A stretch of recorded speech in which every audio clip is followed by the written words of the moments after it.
중국 경제가 그렇게 추락하면 한국 경제도 역시 만만치 않게 추락할 것이다. 그렇게 세계 경제로 봤을 때 우리가 한 번도 경험해보지 못했던 그런 역대급 경제 위기가 오는 거예요. 만약에 그렇다면.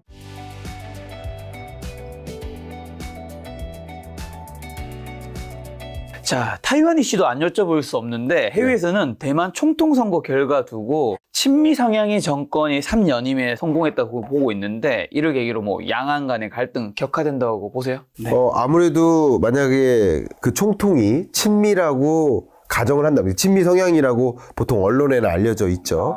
뭐 근데 기존 총통들도 친미 성향이니까 친미 성향이 더 강해졌다라고 판단할 수 있을까에 대한 의문은 있어요. 과거에도 친미 성향이었고 지금도 친미인 거예요. 그렇죠. 과거에도 김광석을 좋아했잖아요.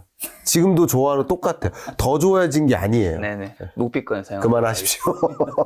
자, 어쨌든 그 친미 성향을 놓고는 좀 분분하더라고요, 의견이. 근데 친미 성향인 건 맞아요. 그렇죠. 근데 친미 성향이 이 총통이 특별히 더 강하냐? 그 부분에 대해서는 좀 의문은 있어. 그러나 어쨌든 친미 성향의 총통이 정권을 유지했다. 그건 확실한 거죠. 이거는 팩트고요. 참, 그러면 그랬을 때 대외적인 상황은 어떻게 됐을까? 친미 성향적인 그 총통이 유지됐을 때 이 사람이 어떤 영향을 미칠 요인들은 더 많아졌다. 왜냐하면 중국이 원차이나 타이완을 하나의 중국으로 포섭시키기 위한 마음을 좀 더 강하게 먹고 있는 국면인 건 확실해요. 그러니까 강하게 마음을 먹고 있지 않을 때는 친미 성향이냐 아니냐가 굉장히 중요해요. 근데 지금은 먹고 있으니까 굉장히 중요해진 거예요. 그렇죠. 더 중요해진 거예요. 그리고 또 중요한 것은 미중 패권 전쟁이 앞에 놓여져 있다시피 한 것은 왜냐하면 미국의 대선이 있기 때문에 보통 이건 국제 경제가 아니라 국제 정세학적 접근인데 미중 패권 전쟁이 더 격해질 소지가 있어요. 왜냐하면 정치인들이기 때문에 바이든이든 트럼프든 둘 다 미국 국민이 어떤 생각을 하는지, 미국 국민이 어떤 걸 좋아하는지를 기호를 살펴야 되겠죠. 그렇죠. 근데 여러 가지 기호가 있지만 중국에 대한 감정이 우호적이냐 비우호적이냐 이것도 신경을 써야겠죠. 여러 가지 감정 중에. 근데 이 미국 국민의 중국에 대한 비우호적 감정은 그 전에도 안 좋았지만 더 안 좋아졌어요. 똑같이 안 좋은 게 아니라 2020년에 비하면 그때도 굉장히 극단적으로 안 좋았거든요. 지금은 드라마틱하게 더 안 좋아졌어요. 왜요? 뭐 있었나요? 일단은 코로나19를 만들었다. 뭐 그런 라는 생각이라든가 또 경기가 안 좋을 때 보통 미국 경제 입장에서도 중국 탓으로 돌리는 경우도 많이 있고요. 여러 가지 면에서 중국에 대한 비호의적 감정은 더 올랐어요. 여러 가지 배경이 또 있지만 러시아 우크라이나 전쟁이 있을 때 소위 러시아와 중국은 동맹국적 지위를 갖게 됐고 그렇죠. 미국은 상대 우방국이 아닌 어떻게 보면 공격의 대상이 되는 그런 다른 우방국적 지위를 가지니까 상대 우방국들에 대한 비호의적 감정은 더 커졌겠죠. 근데 그런 것들이 같이 미국 국민들이 비호의적으로 중국에 대해서 생각하는 마음이 커지니까 그러면 바이든이든 트럼프든 그것에 부합하는 공약을 발표할까요? 안 그럴까요? 발표하겠죠. 그러니까 트럼프도 그럴 거고 바이든도 그럴 거고. 표를 받아야 되니까. 그러니까 소위 이런 겁니다. 여러분 나를 뽑아주세요. 나를 뽑아야 중국을 가만 안 둘 수 있습니다. 나 했던 거 보시죠? 트럼프 같은 경우는 내가 중국을 이렇게 막 꼼짝마하게 만들지 않았느냐라는 주장을 많이 하는 것이고 바이든도 역시 나도 역시 못지않다. 라는 표현을 많이 하는 건데 예를 들면 지금은 어쨌든 바이든 행정부잖아요. 트럼프가 중국에 대한 관세를 끌어올렸는데 그 높은 관세율을 바이든은 여전히 유지하고 있어요. 그만큼 바이든도 중국에 대해서 비호의적인 어떤 국민들의 감정을 반영해서 전쟁을 벌이고 있는 거예요. 미중 패권 전쟁은 끝나지 않는다고 보면 좋아요. 근데 정치적인 이벤트가 있으니까 미국 정부로서는 조금 더 중국을 견제하는 중국 내가 있으면은 꼼짝 못해 라는 모습을 보이고 싶겠죠. 그러니까 아무래도 타이완이라는 이슈를 두고 또 지금은 산업적으로는 반도체 신냉전 시대이기 때문에 더더군다나 TSMC 타이완은 곧 TSMC라고도 보잖아요. 그렇죠. 그렇기 때문에 그런 타이완을 놓고 봤을 때 미국 정부가 소위 중국과 대치 관계를 갖는 소위 타이완 해협에 미국 항공모함이 등장하고 중국 함대도 등장하고 뭔가 대치 상태로 가게 되는 그런 군사적인 그런 긴장감이 놓여져 있는 국면이라고 볼 수 있을 것 같아요. 그만큼 타이완 해협을 놓고 더 긴장감을 갖게 되는 그런 시대적 국면에 놓여 있다.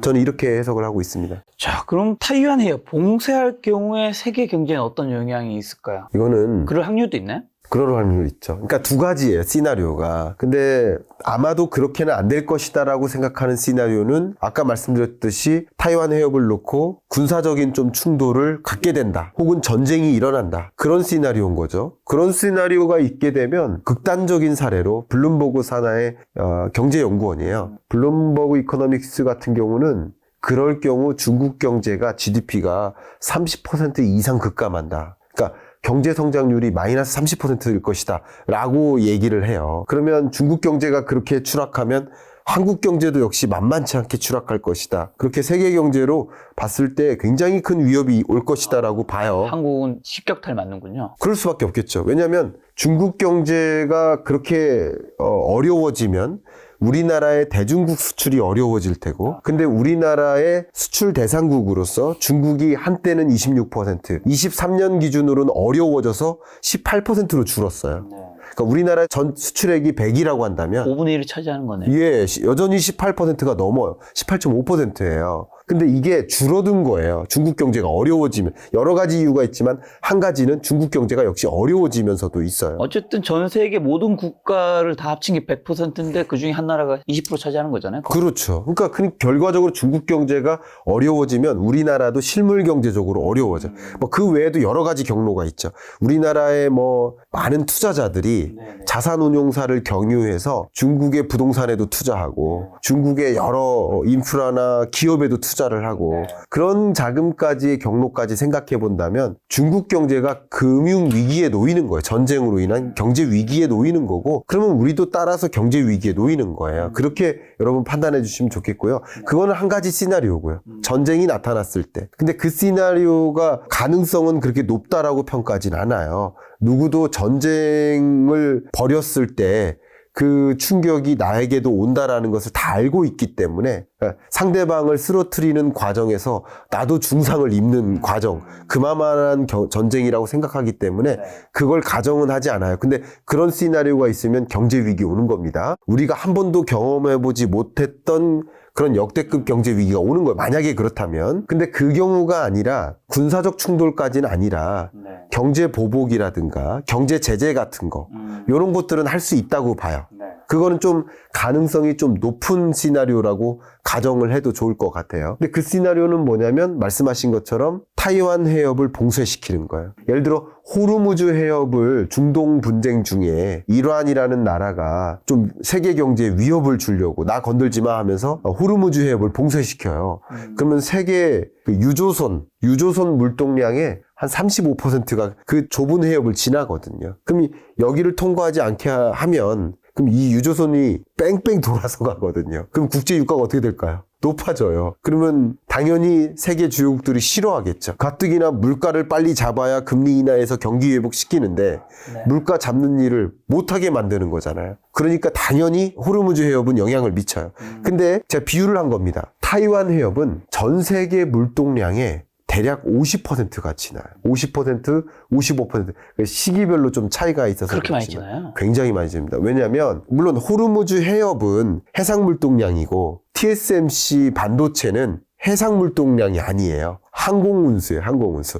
우리나라 반도체도 대부분 항공 물동량이에요. 그러나 반도체 밸류체인 상에서 소재나 장비나 여러 가지 것들이 있잖아요. 그 일부는 반도체 산업의 밸류체인에 들어가는 상대적으로 고부가 가치이고 이 덩치가 큰 그런 섹터의 경우에는 장비 산업 같이 이 해상 물동량에 해당되는 것도 있습니다. 일부는. 어쨌든 그렇습니다.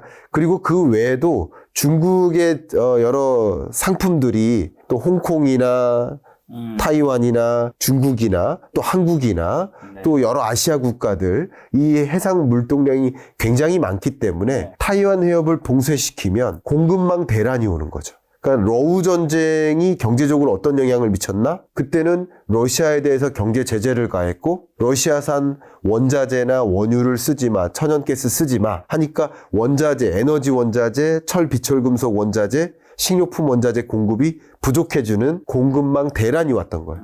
그게 초인플레이션을 야기하는데 동력이 됐던 거예요. 마찬가지 타이완 해협을 봉쇄시키면 그만큼 물동량이 마비가 걸리고요. 그만큼 초인플레이션을 야기해요. 이게 타이완 해협을 지나지 않고 다른 영역으로 지난다든가 이게 공급이 제대로 일어나지 않고 공급 차질이 있게 되면 그만큼 가격이 올라갑니다. 그러면 또다시 초인플레이션이라는 현상이 찾아올 수 있고 금리 인하를 하려고 했다가도 금리 인하를 못하게 될 수도 있는 거예요.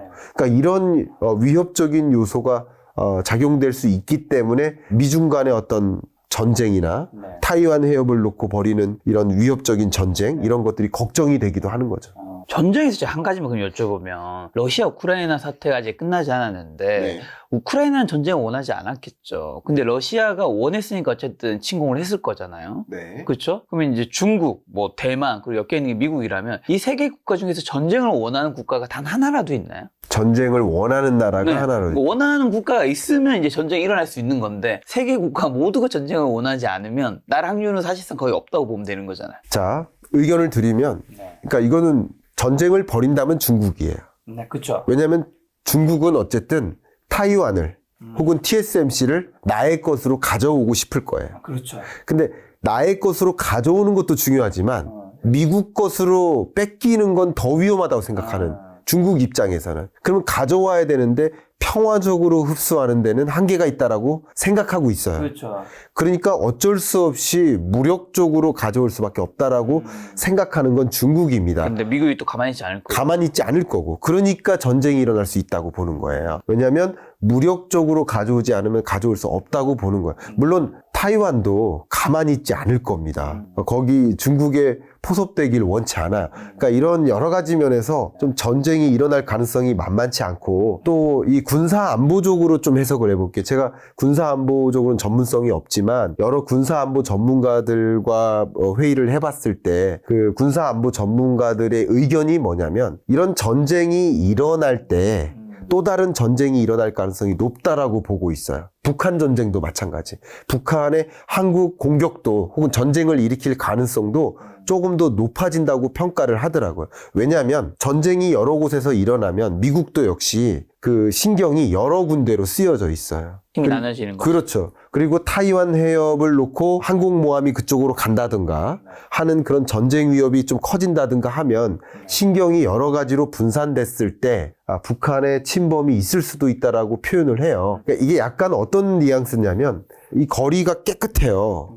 쓰레기 버릴 수 있어요? 힘들죠. 힘들죠. 근데 거리가 인도 거리처럼 막 더러워요. 그럼 좀 뭐 죄송하지만 버릴 수 있는 확률이 좀 높아지죠. 그죠? 그런 것처럼 전쟁이 좀 많이 일어나는 국면에서 또 다른 전쟁이 일어날 수 있는 가능성이 높다라고 이제 군사 안보 전문가들의 해석이에요. 저의 의견이라기보다는. 그래서 그런 것까지 좀 생각을 해 보면 어쨌든 이런 전쟁이 어쨌든 끝나지 않고 일어나고 있고 그리고 굉장히 재밌게도 러시아와 중동국과 그리고 중국이 하나의 동맹국적 지위를 가지고 있어요. 북한까지도. 그렇기 때문에 이런 군사안보적인 접근, 제가 전문성 갖고 있는 영역은 아니지만 군사안보적으로도 해석을 좀 해보셔서 지금 일어나고 있는 이런 긴장감에 대해서 좀 바로 해석할 필요가 있겠고 제가 여기 경제적인 관점에서 이게 요즘 같은 국면이 융합적 사고가 필요해요. 제가 단어 하나를 소개해 드릴게요. 2024년의 경제를 주요 국제기구들이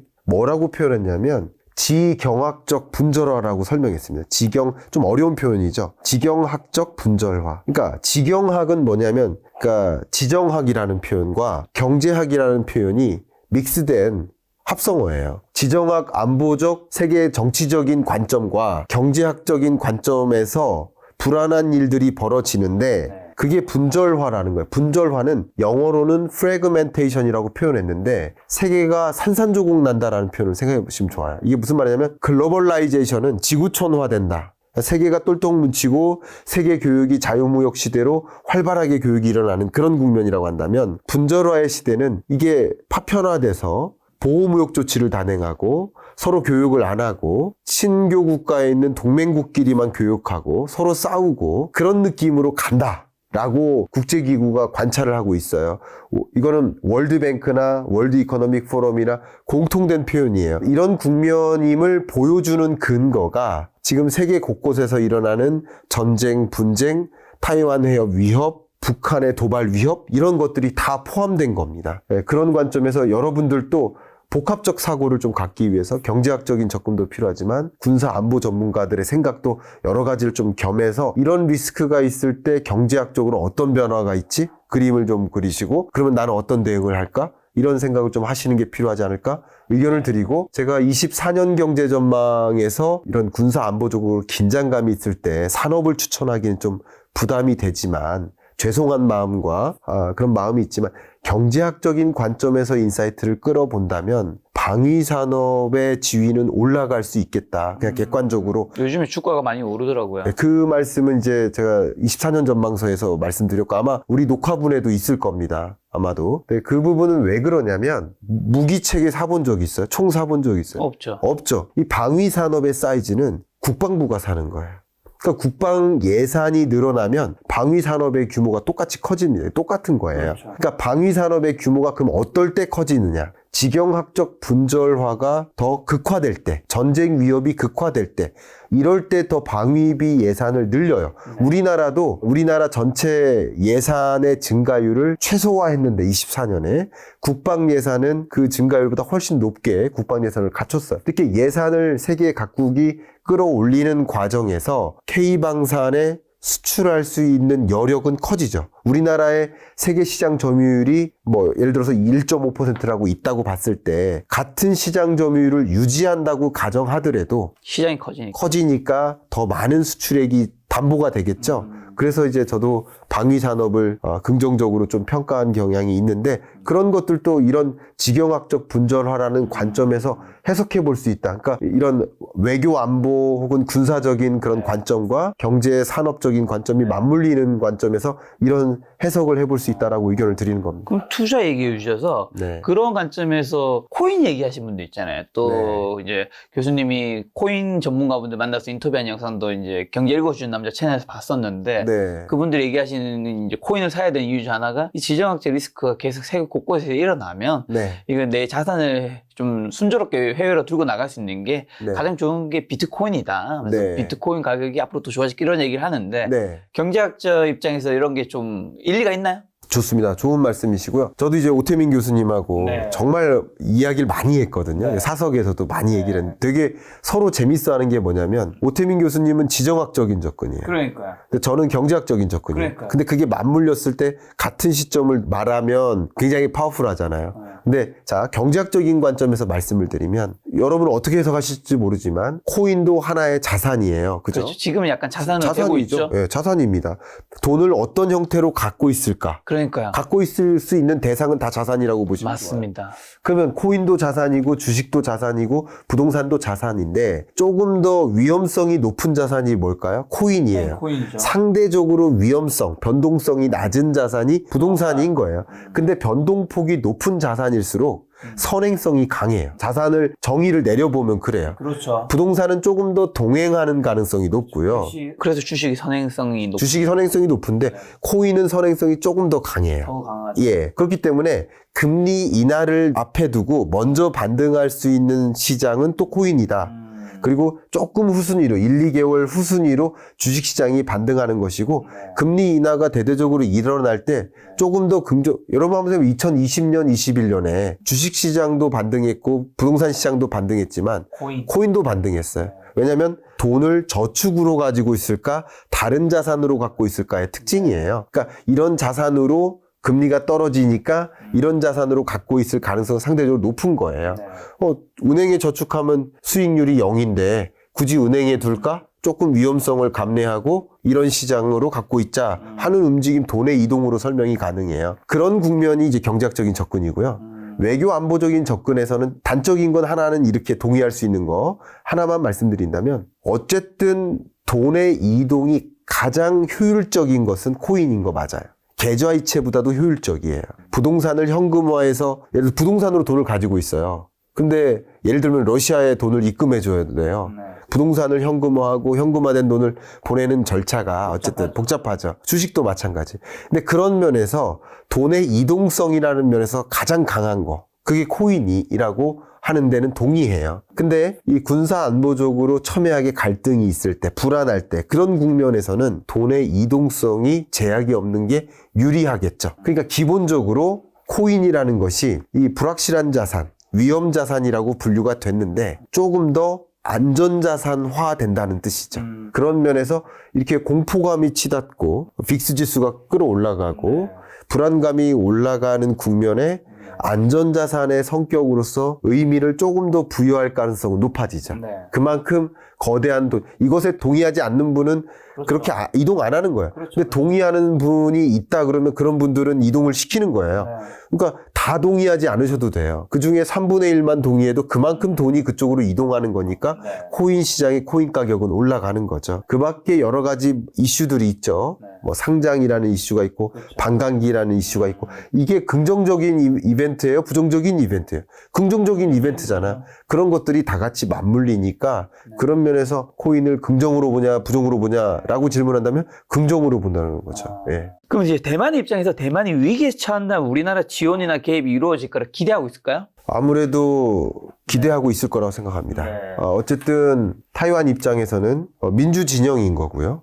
그리고 공산 진영과의 대치라고 볼 수 있죠. 지금의 어떤 전쟁을 한 개의 나라와 한 개의 나라의 싸움이라고 분류하기는 어려워요. 진영 대 진영의 싸움이라고 볼 수 있고 지금의 싸움은 어쨌든 민주 진영과 공산 진영, 뭐 서방과 그 밖에 공산 진영 뭐 이런 식으로 분류를 할 수 있겠는데 동맹국과 동맹국의 싸움이라고 봤을 때 타이완과 중국의 1대1 싸움은 뭐 비교가 안 될 거 아니겠습니까? 당연히 타이완이 동맹 관계에 있는 나라들과의 어떤 싸움이라고 볼 수 있겠고 당연히 한국에게 그리고 타이완이 직접 한국에게 원한다는 걸 떠나서 미국이 한국으로 하여금 타이완을 도와줘야 된다라는 가이드라인을 줄 거라고 생각합니다. 왜냐하면 지리적으로 또 가까이 위치해 있고 미군이 한국에 주둔해 있고 동맹국이고 여러 가지 면에서 그런 질문에 대해서 답변 드린다면 yes 이렇게 네. 답변 드립니다. 자, 그럼 미국이 대만 관리하려고 하는 이유에는 반도체가 당연히 큰 비중 차지할 텐데 미국이 현재 반도체 산업의 중심을 이제 자국으로 끌어오려고 하는데 그 과정에서 대만의 위기를 묵인할 가능성도 혹시 있을까요? 사실 뭐 자국으로 그런 걸 잘 가좀 먹을 수 있다면 그런 거 왜냐면 어쨌든 지금 미국은 자국 위주로 돌아가고 있는 거니까. 이 지정학적인 이야기는 가정에 가정을 덧대야 돼요. 물론 그렇지만 일단 타이완이 TSMC를 놔줄 거라고 생각하지는 않습니다. 그렇죠. 자기 진영이라 하더라도. 그래서 TSMC가 여러 뭐 공장들을 다른 여러 국들에게 공급하고 공장을 지어주고 있는데 그 코어 컴피턴스라고 하죠. 핵심. 그러니까 핵심 기술만큼은 다른 나라에 안 짓습니다. 그렇죠. 자국에 갖고 있습니다. 그래서 TSMC를 놓치면 타이완은 아무 교섭력이 없어요. 그걸 알고 있기 때문에 그 핵심 경쟁력이 있는 그 기술을 미국에게 줄 거라고 생각하진 않습니다. 그런 가정은 좀 어렵다라고 일단은 뭐 일말의 가능성이 있다 하더라도 그걸 전제로 하고 얘기하기는 좀 어렵겠다. 맞아. 저는 이렇게 생각을 하고 답변 드리겠습니다. 아무래도 나의 핵심 그건데 네. 그걸 잃어버리면 네. 모든 지위를 잃어버릴 수 있기 때문에. 그렇죠. 당연히 그럴 것이고 그럴 가능성은 없기 때문에 어쨌든 지금 미중 간의 전쟁 중에서 TSMC를 가지고 미국이 어쨌든 타이완을 포섭하고 싶어 하는 근거를 좀 몇 가지 말씀드릴게요. 지금 여러분 다 아시겠지만 오픈 AI의 행보, 그리고 오픈 AI뿐만 아니라 미국의 빅테크 기업들의 공통된 행보가 AI 반도체의 내재화입니다. AI 반도체의 내재화의 흐름이에요. 제가 그 작년에 자동차 기업들이 2차 전지를 내재화하는 움직임을 가져간다라고 전망한다라고 말씀드렸을 때 많은 분들이 동의하지 않으셨었어요.